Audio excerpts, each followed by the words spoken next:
सबसे पहले अंशुल जी के पास चलते हैं। अंशुल जी, टाइटन आपने दिया था लेकिन खुला ही 4200 पे है, तो मौके तो मिल नहीं पाए होंगे। क्या सजेस्ट करेंगे आप मार्केट खुलने के बाद आप? सर, सही कहा आपने। टाइटन ऊपर खुला है। पहले दो अपडेट दे दूं। पहले हमने फ्राइडे हिंजिंग बीटीएसटी दिया था 607 पे, 620 का टारगेट था, सीधा 625 पे गैप अप खुला है। 18 रुपए मिल रहा है, प्रॉफिट बुक कर लेना चाहिए। टाटा स्टील थर्सडे हमने 197.50 में बाई किया था, 5.5 रुपए ऊपर 203 रुपए खुला है, यहाँ पे भी प्रॉफिट बुक करना चाहिए। तीसरे स्टॉक का नाम अभिषेक सर ने अभी लिया था, इंडियन बैंक। 3 दिन की इनसाइड बार से ओपन लो की फॉर्मेशन के साथ चला और 58 डेज का कप हैंडल पैटर्न भी है। तो सोने पे सुहागा ओपन लो के साथ चला है। 898 पे बाई करना चाहिए। 890 का स्टॉप लॉस रहेगा ओपनिंग ट्रेड में।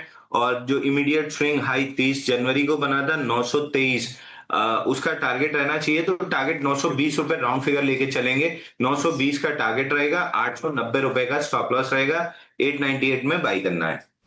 बिल्कुल, तो 898 में बाई करना है इंडियन बैंक, 920 का आपको टारगेट, 890 का स्टॉप लॉस आपको लगाना है, ये रहा है। अंशुल जी, टाइटन छोड़ देना आप। सर, गैप अप खुला है। गैप अप के हाँ। बाद आपको बताइए मूविंग एवरेज कैचअप होने के लिए स्टॉक वेट करता है।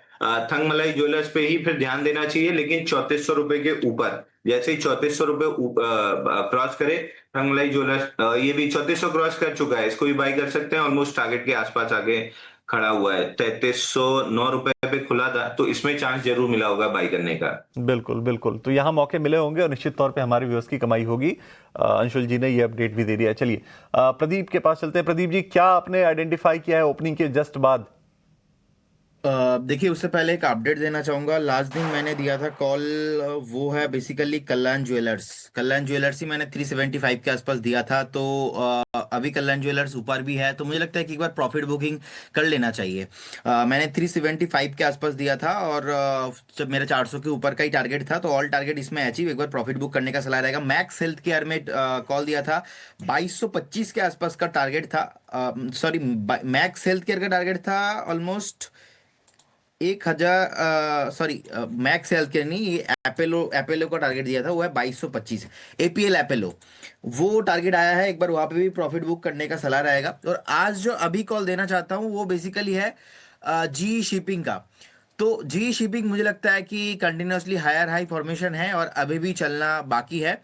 और एक बार करेंट जोन से बाय करने का सलाह रहेगा। 3-4 दिन का व्यू है। पहला टारगेट रहेगा यहाँ पे 1345। सेकंड टारगेट मुझे लगता है कि एक बार आपको 1375 का आना चाहिए। स्ट्रिक्टली स्टॉप लॉस आप 1265 में आसपास 1265 के आसपास मेंटेन करके जाइए। 3 से 4 दिन का व्यू रखिए।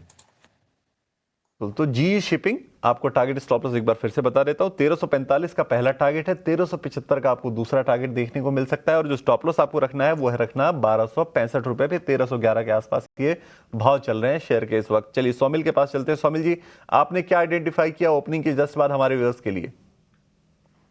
मैंने आइडेंटिफाई किया है L&T फाइनेंस। L&T फाइनेंस एक एक एक कंसोलिडेशन हो रहा है इस समय। 20 डेली मूविंग एवरेज के ऊपर आज ओपनिंग हुई है। मुझे लगता है ये जो पॉजिटिव मोमेंटम शुरू हुआ है, वो नई रैली शुरू होगी यहाँ से।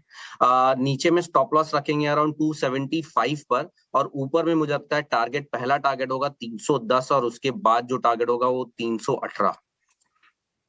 बिल्कुल, तो 310 और 318 ये दो टारगेट आपको देखने को मिल सकते हैं L&T फाइनेंस के ऊपर।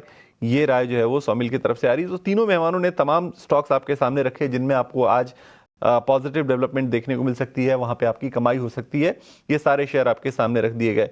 एक काम करते हैं, एक राय गौरांग सर से लेते हैं कोटक महिंद्रा बैंक के ऊपर। कोटक महिंद्रा बैंक आज 1% की तेजी दिखा रहा है, और खबर ये थी कि कोटक महिंद्रा बैंक ने क्लैरिफाई किया है कि वो आईडीबीआई बैंक के डाइवेस्टमेंट में बोली नहीं लगा रहे हैं, उसमें कोई भी फाइनेंशियल बिड वो नहीं कर रहे हैं।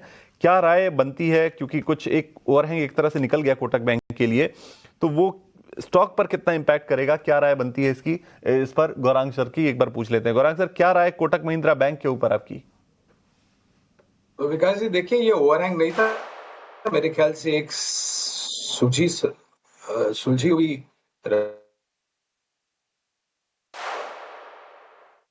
रणनीति थी। और आईडीबीआई, माननीय वित्त मंत्री स्वर्गीय अरुण जेटली जी ने घोषणा की थी जब वो वित्त मंत्री थे। तब से लेकर के अब तक काफी लंबे समय बीत गया। सरकार सोचती रही कि अपना जो निवेश है उसको विनिवेश करके प्रक्रिया आगे बढ़ाए। 3 नाम आए थे, उसमें से एक कोटक महिंद्रा बैंक था। अब दुविधा यह है विकास जी कि आपके प्रश्न का उत्तर मैं बहुत ही स्पष्ट रूप से तो नहीं दे पाऊंगा, क्योंकि हमारे पास ये जानकारी नहीं है कि ये 3 जो कंपनियां हैं जिन्होंने बोली लगाई थी वो क्या बोली थी, मूल्यांकन कितने थे, वो तो सरकार को और आरबीआई को पता है, हमें पता नहीं है। लेकिन इसके अलावा भी काफी लंबे समय से कोटक महिंद्रा बैंक पर हमारी खरीदारी की रही है। हाल ही में कुछ समय पहले मेरे ख्याल से स्प्लिट हुआ था इसका, मेरे जनवरी 2026 के महीने में मेरे ख्याल से स्प्लिट हुआ है, और ये एडजस्टेड भाव है उसका। लंबी अवधि का निवेश है तो बने रहे, नहीं है तो कर सकते निवेश। ठीक है, लंबी अवधि के लिए निवेशित रहें, नहीं है तो भी आप इसमें पैसे लगा सकते हैं। लेकिन इसी से संबंधित एक खबर